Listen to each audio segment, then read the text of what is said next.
Pelo sinal da Santa Cruz, livrai-nos Deus nosso Senhor dos nossos inimigos, em nome do Pai, e do Filho, e do Espírito Santo. Amém. Meu Senhor e meu Deus, eu creio firmemente que estás aqui, que me vês, que me ouves. Adoro-te com profunda reverência. Peço-te perdão dos meus pecados e graça para fazer com fruto este tempo de oração. Minha Mãe Imaculada, São José, meu Pai e Senhor, meu anjo da guarda, intercedei por mim.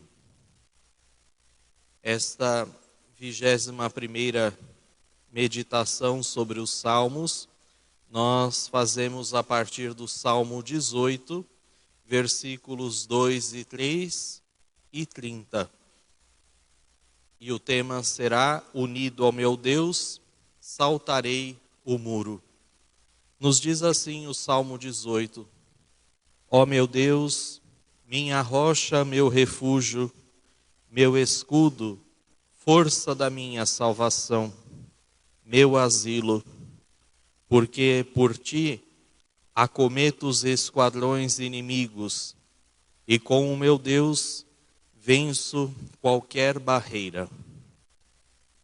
Nós sabemos que originalmente o livro dos Salmos foi escrito na língua hebraica e posteriormente São Jerônimo teve o grande trabalho de traduzir e organizar os livros da Sagrada Escritura escritos em hebraico, em aramaico e grego, o Novo Testamento principalmente, para a língua latina. Essa versão primeira da Bíblia, escrita na língua latina, chamada Vulgata. E recentemente, quando da realização do Concílio Ecumênico Vaticano II, organizou-se uma nova tradução da Vulgata, uma nova Vulgata que buscou, no latim, ser mais fiel ainda à língua hebraica.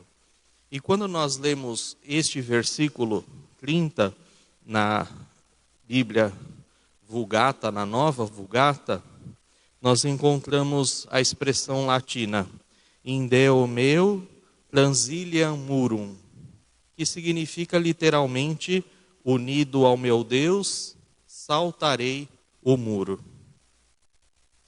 Esse versículo da Sagrada Escritura, do Salmo 18, versículo 30, me fez lembrar, apesar de nesses dias a gente aqui no Brasil não estar querendo pensar tanto na questão esportiva, mas me fez lembrar os Jogos Olímpicos, mais particularmente o esporte do salto com vara, em que aquele que compete, ele tem a tarefa de saltar um obstáculo, geralmente um sarrafo colocado ali a 5, 6 metros de altura.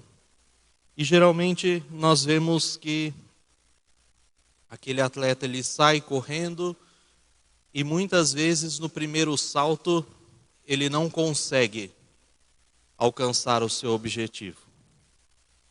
Ele volta, tenta novamente e fracassa, não consegue alcançar o seu objetivo. Então ele baixa os seus olhos, ele relaxa a musculatura, ele pensa naqueles erros que ele cometeu para não ter alcançado o seu obstáculo, ele vai e tenta de novo. E lá pela terceira, quarta vez, ele acaba conseguindo e assim ele supera a sua meta. Esse exemplo esportivo, ele também pode nos ajudar na nossa reflexão sobre a nossa luta espiritual como cristãos, da nossa meta espiritual como cristãos. A nossa meta é viver o amor a Deus, viver o amor ao próximo e através de toda a nossa vida alcançar a santidade. Essa é a meta do cristão, viver uma vida santa, amar a Deus, amar ao próximo. Essa é a nossa meta, essa é a nossa tarefa. E se nós podemos dizer que para alcançar essa meta nós temos uma vara que nos ajuda a superar o nosso objetivo, essa vara é com certeza a graça de Deus.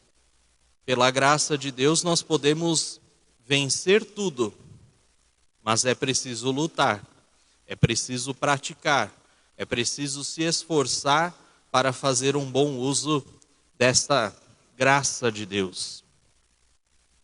Pensando ainda nessa questão dos Jogos Olímpicos, dos esportes, nós podemos ver que tudo para a nossa vida espiritual pode ser uma referência válida. Se nós olharmos a figura do esportista, primeiro lugar, e pode servir para a nossa vida espiritual, vem aquele desejo firme do atleta em conseguir alcançar o seu objetivo. Depois, nós vemos todo o seu empenho. Afinal de contas, ele está numa competição, ele está numa Olimpíada, e isso não é uma brincadeira, então ele se empenha bravamente para alcançar aquele que é o seu objetivo.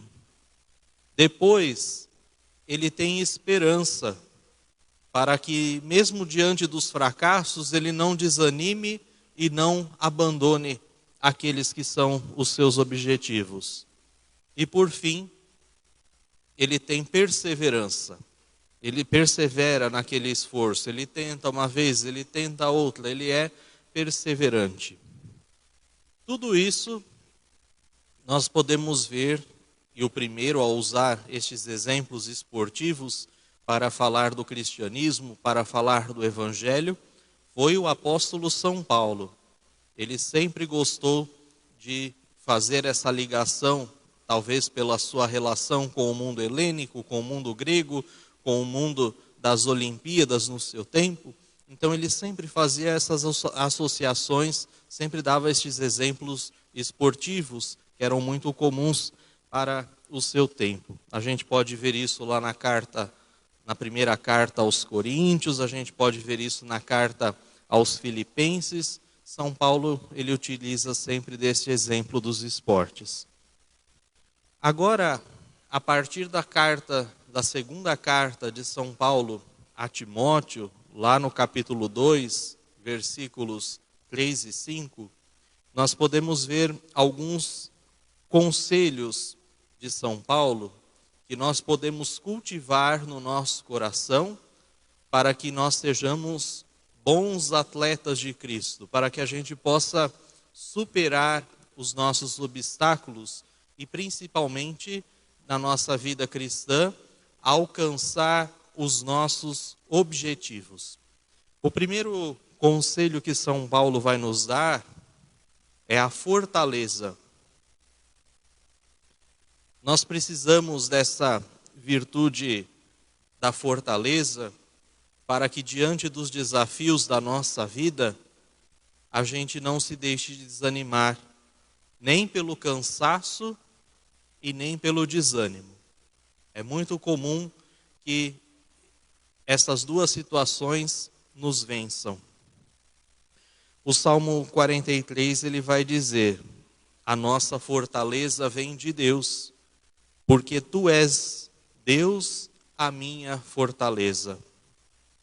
E para que a gente alcance essa fortaleza de Deus, antes de tudo se faz necessário que a gente peça de Deus essa graça, que a gente peça de Deus essa fortaleza. Por isso, o primeiro passo para alcançarmos a fortaleza é termos fé em Deus, termos mais fé, pedir ao Senhor que aumente a nossa fé, que aumente a nossa força. E o salmo que nós estamos meditando, o Salmo 18, versículo 30, ele vai dizer: com o meu Deus venço qualquer barreira. Por isso nós precisamos ter uma fé que na nossa vida espiritual se manifeste principalmente pela oração. Santo Agostinho, ele vai dizer assim: faz o que possas, pede o que não possas, e Deus te dará o necessário para que possas. Vamos rever. Faz o que possas, pede o que não possas, e Deus te dará o necessário para que possas. Resumindo em poucas palavras, nós podemos dizer que para qualquer pessoa, até mesmo para alguém que não é cristão, até mesmo para alguém que não acredita em Deus, se pode fazer aquilo que é possível. O possível, qualquer um de nós pode fazer. Porém, aquele que acredita em Deus, aquele que tem fé em Deus, ele é capaz de fazer aquilo que aos nossos olhos muitas vezes vai parecer impossível.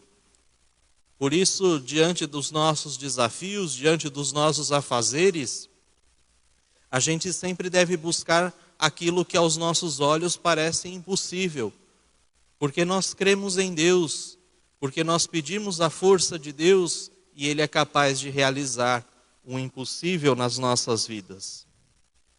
A gente sabe a história de Santo Agostinho.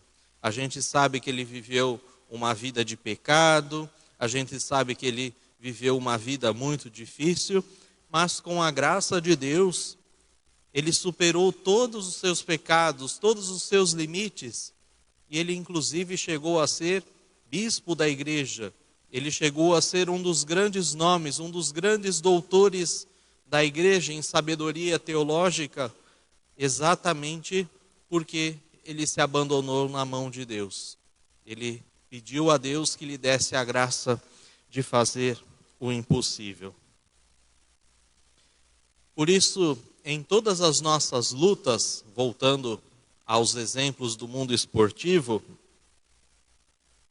seja qual for a nossa virtude, nós pedimos que precisamos melhorar, nós podemos pedir a ajuda de Deus. Vamos lembrar no Evangelho a figura de São Pedro. São Pedro, ele tenta caminhar sobre o mar. E no momento ele percebe que ele não dá conta, que ele não consegue.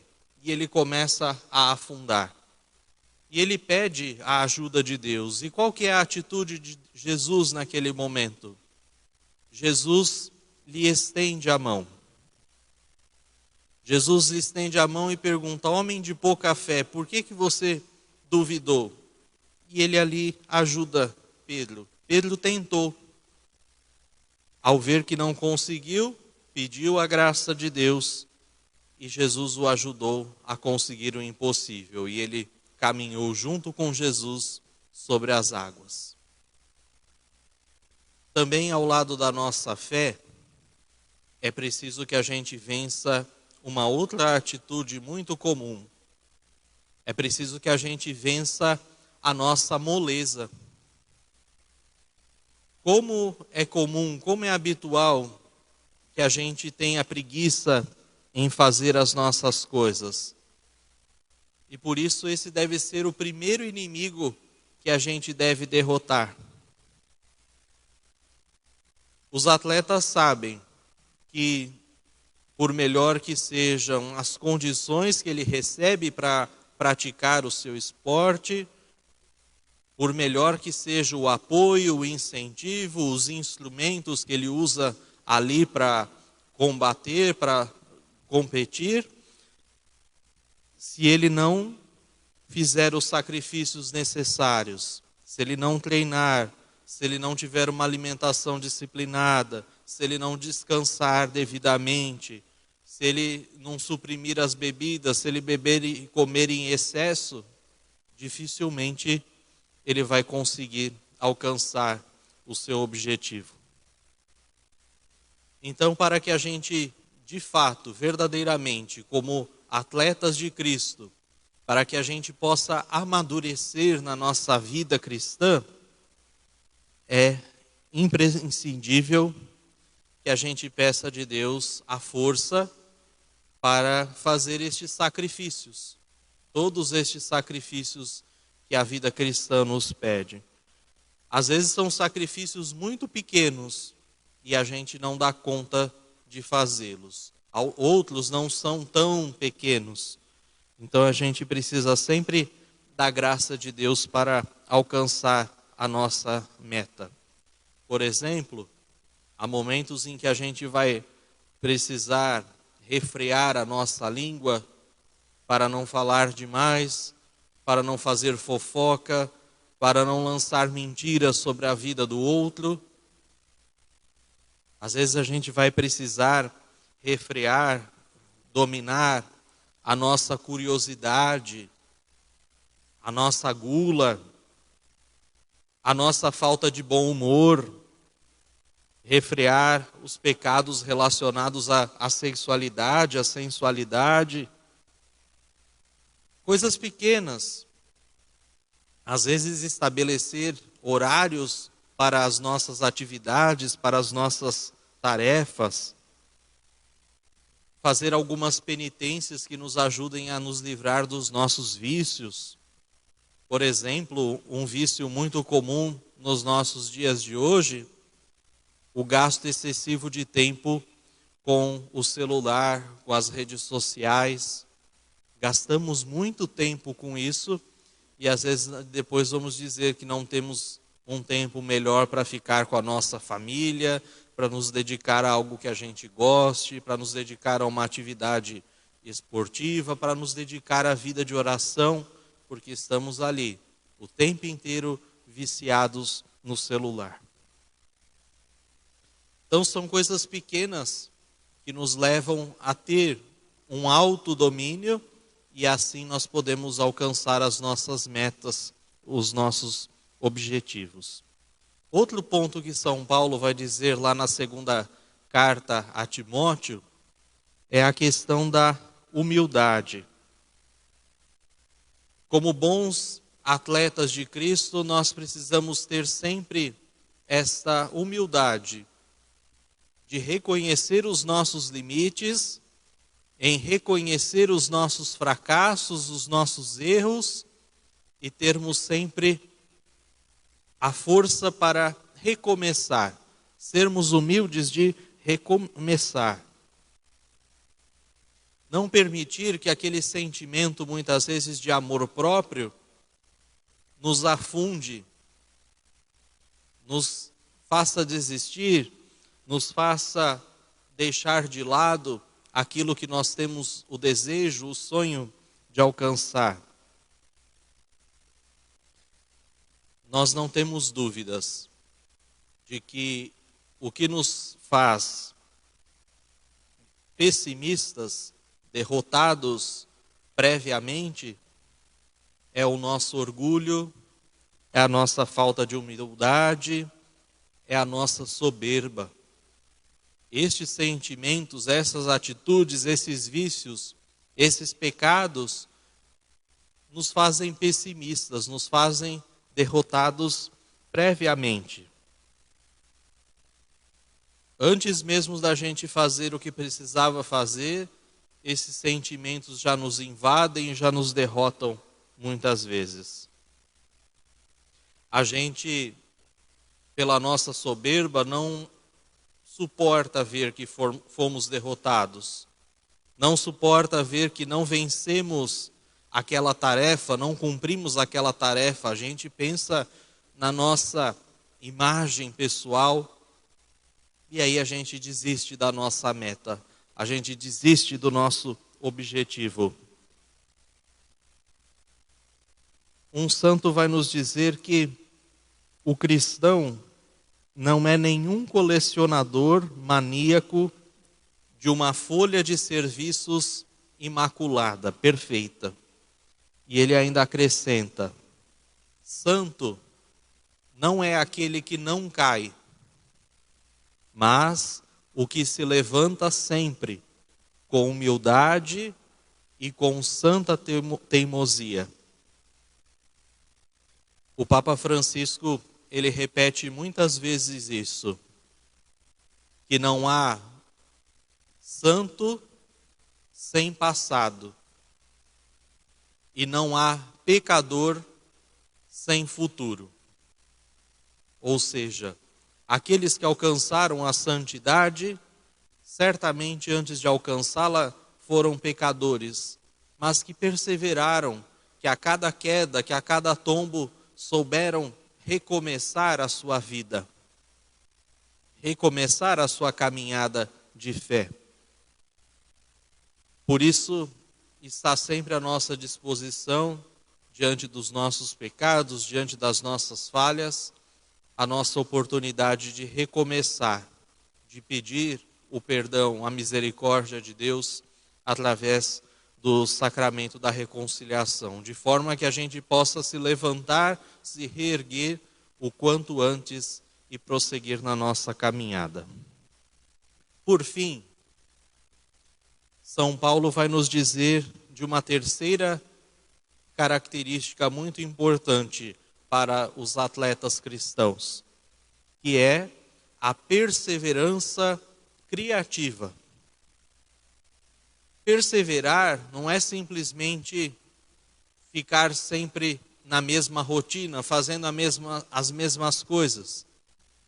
Mas é preciso perseverar sendo criativo, buscando sempre novos modos de fazer as coisas. Não desistir, mas de novas formas, de novas maneiras. Diante de um ato falho, diante de um erro, a gente deve se perguntar: o que eu devo fazer para não cometer mais esse erro?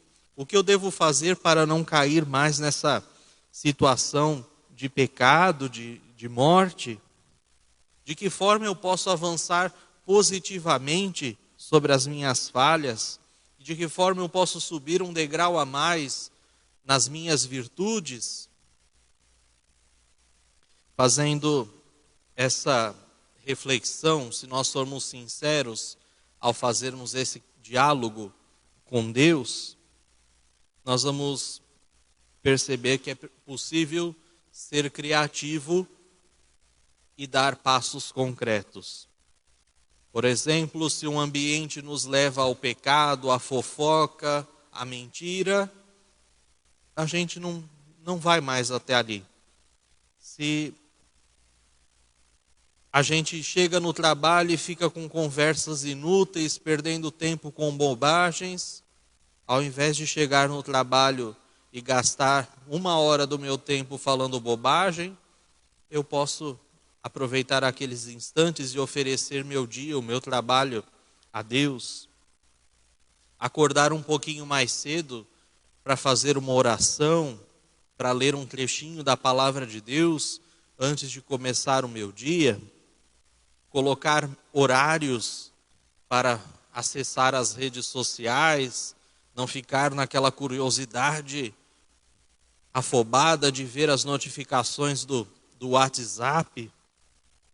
Pedir a ajuda de Deus para vencer as tentações, as dificuldades, os limites. Procurar uma orientação espiritual com frequência. Enfim, a gente pode ir colocando de forma criativa formas de vencermos os nossos limites. Para concluirmos esta reflexão, é capaz de saltar o muro, como diz o Salmo no seu versículo 30, Salmo 18, aquele que é fiel na sua luta, aquele que é fiel no seu combate, aquele que, apesar de avançar pouco no dia a dia, apesar de dar passos pequenos, passos curtos na sua caminhada de conversão, não desiste nunca de fazê-lo. Salta o muro aquele que não abandona o barco, aquele que, mesmo sabendo que há risco de naufrágio, aceita navegar, aceita se lançar ao mar. Salta o muro aquele que se esforça para fazer aquilo que Deus lhe pede para a sua vida, mesmo que ache que não tem resultados, mesmo que não veja resultados. Quando nós agimos assim, Deus certamente dirá a nós: você alcançou os seus objetivos, você soube amar, você soube ser fiel, apesar de você não ter notado. Por isso, mesmo falhando, a gente vence essa prova da vida. Que o Senhor possa nos ajudar, que o Senhor possa nos inspirar nessa nossa caminhada e que assim possamos vencer o bom combate. Amém.